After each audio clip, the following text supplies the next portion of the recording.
C'est dans cette salle de réunion où s'est déroulée cette passation de services entre Faya François Bourneau, secrétaire général sortant, et El Hadj Ibrahima Koboulé Keita, secrétaire général entrant, tous du ministère de la Culture, du Tourisme et de l'Artisanat, autour du premier responsable de la dite maison, y compris quelques cadres du gouvernement pour témoigner ces moments symboliques qui rappellent l'élan de leur complicité dans le travail. Monsieur le secrétaire général sortant, durant 2 ans, vous avez assuré efficacement la coordination des activités au sein de ce département. Vos compétences et qualités vous ont permis d'être nommé ministre de la République. Soyez-en félicités pour les loyaux services rendus dans ce département et tous mes vœux de succès dans vos nouvelles fonctions. Monsieur le secrétaire général entrant, vous venez de bénéficier de la confiance de Monsieur le Président de la République en vous nommant dans les fonctions de secrétaire général de ce ministère. Je suis convaincu que les expériences acquises dans le secteur privé vous permettront de relever les nombreux défis qui s'imposent à ce département.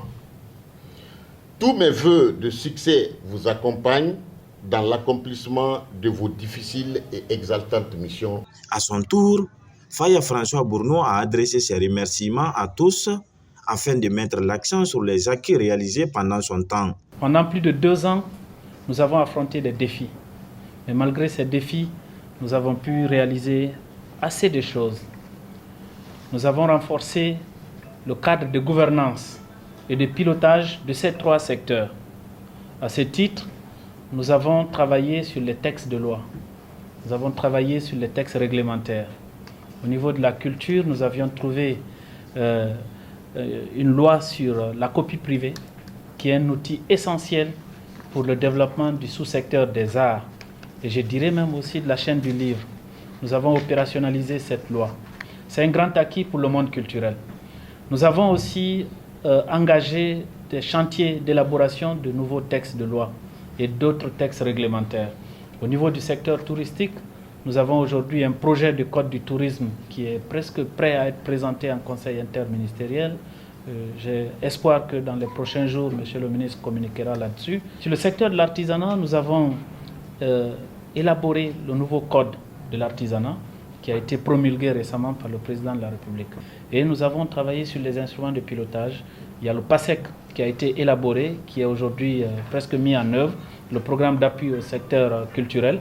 Il y a la stratégie de développement du secteur de l'artisanat qui a été élaborée avec l'accompagnement de certains partenaires, notamment le programme des Nations Unies pour le développement.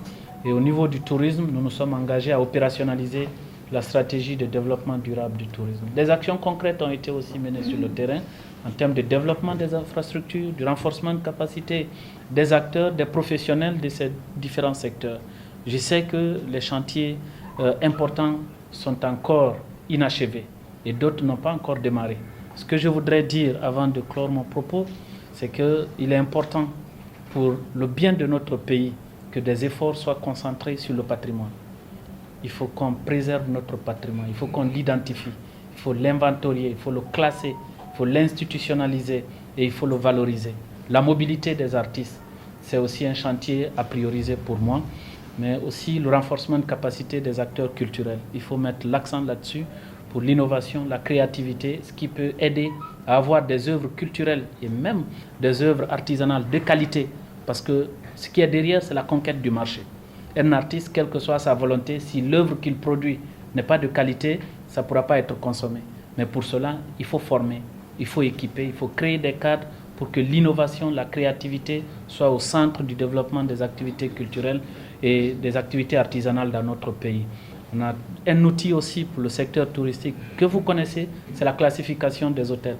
Je pense qu'il faut en faire une priorité pour que les normes, n'est-ce pas, soient établies et respectées dans notre pays. Ça va aider à qualifier les prestations dans le secteur de l'hôtellerie, dans le secteur de la restauration, et ce qui va aider à améliorer la compétitivité de la destination touristique de notre pays.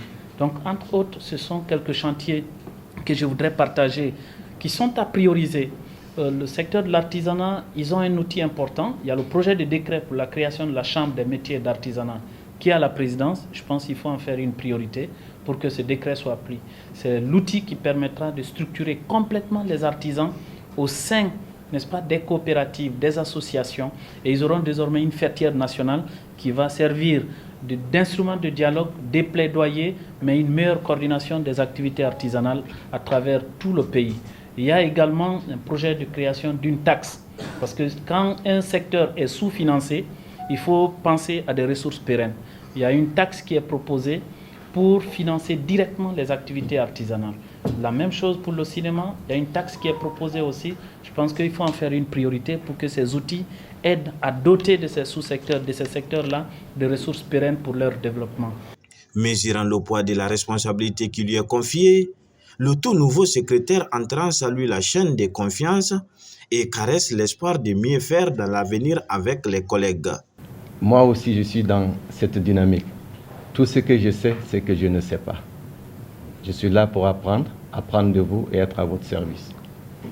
Je remercie infiniment le président de la République qui m'a fait cette confiance pour pouvoir être aux côtés de monsieur le ministre Moussa, Moïse, Silla, pour qu'ensemble nous puissions la main dans la main, comme un binôme inséparable, afin de mettre la vision du président de la République en ce qui concerne le secteur. Parce qu'aujourd'hui, ce qui compte, c'est la collaboration. Et cette collaboration, elle sera franche, sincère et loyale. On me connaît tous pour quelqu'un de très rigoureux. Et cette rigueur-là, je pense que je continuerai à la mettre à votre service, au service du ministère. Je ne saurais pas être long, parce qu'il y a énormément à faire, mais je sais que l'inspiration que je tire du secrétaire général sortant, venant du secteur privé, on a à peu près le même profil de consultant, de financier, et il a eu le résultat qu'il a. Je crois qu'il servira pour moi d'inspiration et d'exemple.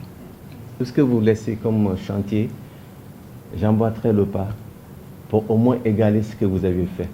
Et nous serons toujours en quête de conseils et d'orientation. Merci à tout le monde. Que Dieu vous bénisse et Dieu bénisse la Guinée.